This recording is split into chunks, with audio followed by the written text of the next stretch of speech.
what is hypnotherapy? In the simplest terms, what is hypnotherapy? It's a heightened state of awareness. I'm going to tell you what it's not. It's not a stage show in Las Vegas. It's not something that you've seen on television. It's called hypnotherapy. And what we do is we reframe the perception of the subconscious mind. And the subconscious mind rules your life. So we adults become what we learned as children. So anything you have learned any time in your life, the subconscious mind stores, which is why if you can speak a language or drive a car, use a knife and fork, whatever, walk, run, your subconscious mind remembers how to do it. So it remembers how to think and how to react. And again, it rules your life. So whatever you're doing in your life, your subconscious has learned, and you're going to continue playing it out until a hypnotherapist goes in and speaks to that subconscious mind directly, which is, holistic approach. We change the way you think at the subconscious level, so you stop playing out the behavior, including thoughts that you no longer want to hold on to. It's just a heightened state of awareness. Most people don't end up going into la la land, and most people don't say, oh, I don't have control of myself. You're totally aware of what's going on. You may even be thinking, hey, what's for dinner tonight? Then you're relaxed. Did I lock the black door? Then you're relaxed. That's really what it is. Some people will say, oh, I wasn't hypnotized. Meanwhile, they're hypnotized, especially the analytical. The analytical is going to be so busy trying to figure out what we're doing and thinking it doesn't work. But the funny thing is, it's very subtle. And psychiatrists, psychologists, nurses, doctors, they also train in this field because they know that it works. Talk therapy is great, but until you get it into the subconscious mind, most likely you're going to continue to play out the same behavior. So we, through hypnotherapy, are going to reframe the perception of the subconscious mind. So you start thinking and behaving, we've broken those unhealthy patterns in a way that makes you feel better about yourself. What is it that you want to accomplish? That's what we help you do. Does that make sense? Yeah, the word that's coming to me that I would love for you to break down a little bit more is the perception. What is an example of the perception of your subconscious mind? There's this filter that you're living in, and sometimes you don't even realize that exists. So can you break that down for someone who can maybe resonate with what their perception might be? Let's talk about anxiety, which can relate to, relationships. Someone's going to leave me, or I'm afraid to drive, or I'm afraid to leave my house. I don't know, whatever it is, right? Which can lead to panic attacks. It's like you're wearing this veil. You learned to be afraid somewhere. We adults become what we learned as children. Sometimes, you've had this perfect life, and which I don't see very often, but let's say sometimes people have had a perfect life, right? Which is great for those who do. Let me tell you. And everything's great, but then something bad happens. The subconscious mind is going to remember it, okay? Or you haven't had a great life, and the subconscious mind, we adults become what we learned as children, remembers that. So when you look at life, your outer reality's perception of your inner reality, what's happening is you have this veil, and you see the world as fearful, right? Your subconscious mind is saying, oh, don't do that. You're going to get hurt. Oh, you better be afraid that person's going to leave you. No, no, no, no, no. It's not safe to drive a car or fly in an airplane, whatever the story is, right? We all have different stories. Oh, you better not speak in public because you're not good enough. Something's going to happen. And you're looking through this veil, and it's crazy because you know what? The veil can be this thick where you can't see anything except your own thoughts, what your subconscious mind has written down, right? And that's what happens. That's how you live. So when we change the perception at the subconscious level, this block, this paper, right, this block has been removed because we're telling the subconscious, you don't have to be afraid anymore. It's okay. You don't have to protect your person. We can call it the adult self, not the inner child that went through a lot of trauma, or somebody that had a perfect life again that, God forbid, got into some type of accident is afraid. Subconscious mind, you don't have to be so afraid anymore because there's a lot of good things in life, and more good things are coming, and everything isn't bad. And your past doesn't define your here and now, let alone your future. And you can go ahead and rest and take a break. Go on a vacation. I don't know. What do you want to go do in your life? And then it's going to feel so relaxed that now the veil that you are looking through, that heavy, dense veil, has been lifted. And then you can see more clearly So the world, it truly isn't such a scary place. Typically, we see when it happens over and over and over again, it's because it's what you perceive to happen, so you attract it. Your mind will seek out the destruction that it thinks it knows is going to happen. And what does that do? It creates more anxiety because it keeps reiterating, confirming to the subconscious mind that it's right to protect you because it is afraid. Right? So we have to go in and change everything at the subconscious level so you don't have to be afraid. And that does not mean that, you're not going to be able to protect yourself. It doesn't mean that, sometimes a normal amount of anxiety isn't bad. Fear sometimes, it keeps us on our toes, but not to the extent that you can't function in your life. A healthy amount is okay. If a saber-toothed tiger is going to come and get you, you might feel afraid. We don't have to worry about that, thank goodness. If you're in New York and you're blindfolded walking in the middle of the street, we may have a little anxiety around that. That isn't normal behavior. We have to protect ourselves, but we want to bring down the fear and the upset, the fire. Does that make sense? Totally. And I think one theme that comes up so often is specifically in relationships. So if you have a filter, this veil that you're constantly living in fear and something bad is going to happen, then you start acting that way. And that version of you in the relationship is like such a icky, like fearful, like always on the verge of rejection, which ultimately leads to rejection. So you do a lot of work with relationships. So talk a little bit about that, I think, because it affects everybody. And whether it's your romantic partnership, your parental relationships, your children, you're going to see that sabotage. So we adults become what we learned as children. And if someone feels that they're not good enough, it's weird how the psyche works. They're going to attract someone. Relationships are mirrors that reflect back to you what you need to heal within yourself. So what's going to happen is you're going to attract someone that doesn't think highly of themselves. So how can they think highly of anyone else, right? Think about that. Like attracts like, belief at its experience. So you're going to attract somebody that treats you the way you think you need to be treated because you're not good enough. You're damaged goods. All these things aren't true, by the way. So you're going to go out there subconscious and you're going to attract somebody that mirrors how you feel about themselves to prove to yourself, oh, I'm not good enough.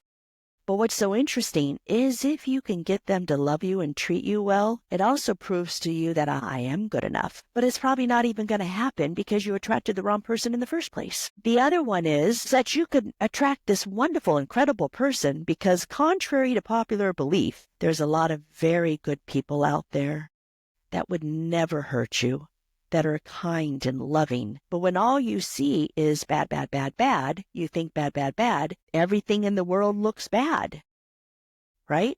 But it's not true. That's why you see people on the street looking like or or you could speak to someone and when they're negative, right away, I hear a lot of negativity. Oh, that's how they feel about themselves. I bet their life is negative. When you hear that, hi, how are you? Happy, life is great. Look at the sun, it's shining brighter today than it did yesterday. Everything is good. Most of the time, they're going to have a good relationship. But if somebody who really wants to be loved we all want to be loved, we're human. If you just happen to find a really good relationship, if you feel that you're not good enough, you're needy, you're self-sabotaging, you're running away before you get hurt because you think something's going to happen that isn't, you're going to project your trauma onto that other person. And a normal, healthy person, I hate to use the word normal, but I'm just using it for this conversation. Let's just say a healthy person is going to be pushed away because they can't take it. Some people can for a while, but eventually they're probably going to get sick and tired of it. And you don't even want to do that. You just want to be loved, but it's your fear that does it. And you really want to stop it. I tell people, bite your tongues until it bleeds, not literally, but just be quiet because that's your fearful self speaking. That's not really what's happening. And we can't read minds, most of us. If that is true, I don't know if people can or not. So if you don't say anything, that's going to help the situation. It doesn't mean your energy and actions won't still sadly bring on something that you don't want to experience. But by not constantly, do you love me? Are you going to leave? Do you love me? Are you going to leave? Did I do this wrong? Da-da-da-da-da. The clingy, the needy, the grasping, all that. If you watch your words, your words are the house that you live in, right? So if you watch your words, which stem from thoughts, and you don't project them onto the other person, they're not going to catch on as quickly. I'm not good enough. Prove to me that you validate me, prove to me that you accept me. And then they're not going to go running away because they can't handle it. And then what's going to happen is you're going to see how great somebody is, and you're going to realize that they're not probably going to leave. And if they do, you'll handle it. It's life, but most likely they won't. Then you're going to feel better about yourself, and you're going to start teaching the subconscious mind, everything isn't like what I was taught or what I witnessed. Things are good. But if you're going to continue living in this fear and projecting it onto the other person, they're probably going to leave, or you're going to force them to leave is what's going to happen, because they can't take it anymore. And you're going to see them. The big one is cheating. He's cheating, he's cheating, she's cheating, she's cheating. But the person has no intention to do it. But if you've been around a bunch of cheaters, of course you're going to, know that it does happen. People do cheat. Yes, they do. But not everybody cheats. A lot of people don't. And you know what? If they do, trust me, you don't have to look for it. You're going to know. And you know what's going to happen? You're going to respect yourself and say, you know what? No, I'm not interested. Or maybe you can work it out. It depends on the situation, right? But it doesn't mean that every single solitary person cheats. But if you think they do, even if they're not, it's all you will see, and you will live in fear, right?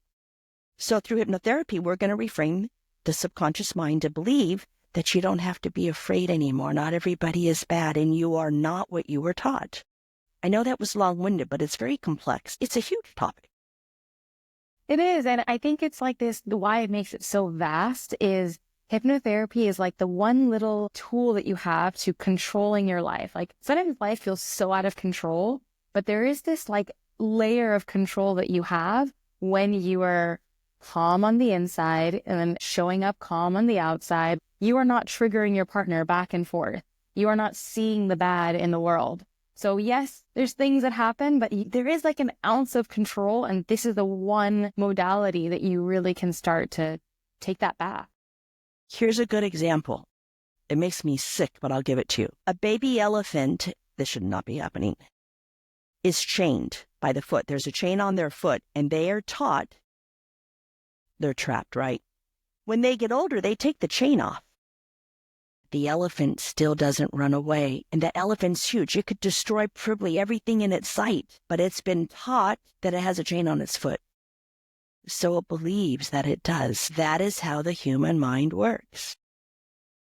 If I could take someone and keep you for a couple of months on a compound, let's say, and I spoke to you that the world is horrible and people are coming to get us and you're never going to be on and on and on and on and on and on and on. And hey, listen, when I speak about this stuff, I'm not going to get into what's going on in the world and this and that. I'm not discrediting that. Believe me. I'm just talking about you and your personal life. And I'm just going to say I'm grateful that who it is that I'm speaking to. I hope whomever that is that you are in a very safe place. So I want to keep that straight. But if you're sitting there thinking that everyone's going to get you and bad things are going to happen, right? And I bring you into my compound and I keep talking about it over and over and over and over and over again, you're going to leave that place more petrified than you were before. But if I were to bring you into my compound, it's like a glass of water. Keep putting drops of water in the glass and it's going to overflow. And I were to tell you you're safe, you're secure and safe. There's a lot of very good things that happen. You're comfortable with uncertainty. If something comes up, you're going to trust yourself to have the strength and the wisdom to handle it. And you're going to live in the present moment. And your present moment is good. And if not, let's figure out how to make it good. I will guarantee at this point, unless you have severe psychological issues, right? Then this probably wouldn't be the work for you. You're going to go out into the world with a new perception of things are good. Oh, I'm going to stop and look at the flower on the side of the road because it's so beautiful. And wow, when I go to a restaurant, everybody's smiling and they're happy and they're talking. It's really fantastic. And yeah, it's really noisy, but because everyone's talking. It almost sounds like everyone's in harmony singing a song. Belief edits experience. And we humans, sadly, that have been through trauma, learn to make the impossible possible because we've had to survive. But when you make that subconscious mind feel safe and say everything's okay and look for the good, look for beauty, and eventually, I'm telling you, you will see beauty, your life will change. And all these wonderful things in life that are there will come to you. I know it. I've seen it with clients and I've seen it with myself. I know it to be true. And if you're in a really bad situation, I understand, but let's figure out, how do you get out of it? How do we teach the subconscious mind that your body is a temple in which you live? Let's figure out how to change that so that you can move into the right direction and feel better. And that we do through hypnotherapy, because it's all a learned behavior. Unless you're in a really bad situation, how'd you get there? Is it because that's what you learned you should be in, or did you just happen to get there? But let's help you find a way to get out. Yeah, that's perfect. Thank you. If you want to, maybe we can close out with like a 30-second, like if you can think of off the top of your head, a hack, something that somebody can do tonight when they go to bed or first thing in the morning, just to take one step towards healing their subconscious mind. John Kappas taught this, who put hypnotherapy on the map. Kappasian. I like that. When you go to sleep at night, you're in a hypnotic state. Just for 30 seconds. I like that. I like that. Just say the words. You don't have to look at something you don't like and say you like it, because it's never going to work. Just say the words. I like that. I like that. I like that. And when you get up in the morning, this is not as easy as you think it is. I like that, especially if you don't like getting up in the morning. I like that. I like that. I like that. Again, don't look at something that you don't like and say you like it. Just say, I like that.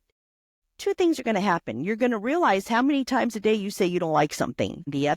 Whoa, balloons. The other thing that's going to happen is this. Perfect timing. You're going to start liking things that you realize that you didn't like before, and that was just a negative way to think. I'm telling you, this works. And you're going to realize how many things you do like. And the weird thing is, you may not even realize that you're liking everything for a long time till all of a sudden you think, oh, wow. I know myself, I didn't like that palm tree and I live in California. Well, now I see them, and to be honest with you, I kind of like them. I don't know. I just don't look at them and go, oh, I don't like that anymore. I kind of like them. And it's so simple. And you know the problem is? The simple things people don't do. And the simple things, like our grandmothers tell us, are the things that work. I like that 30 minutes, 30 seconds in the morning. I like that 30 seconds before you go to bed. And if you have to be driving somewhere or walking, feel free to say it again. Don't make it a big deal, but be consistent. And watch what happens. I like that. I like that. I like that. Perfect. I think we'll end the episode literally right there.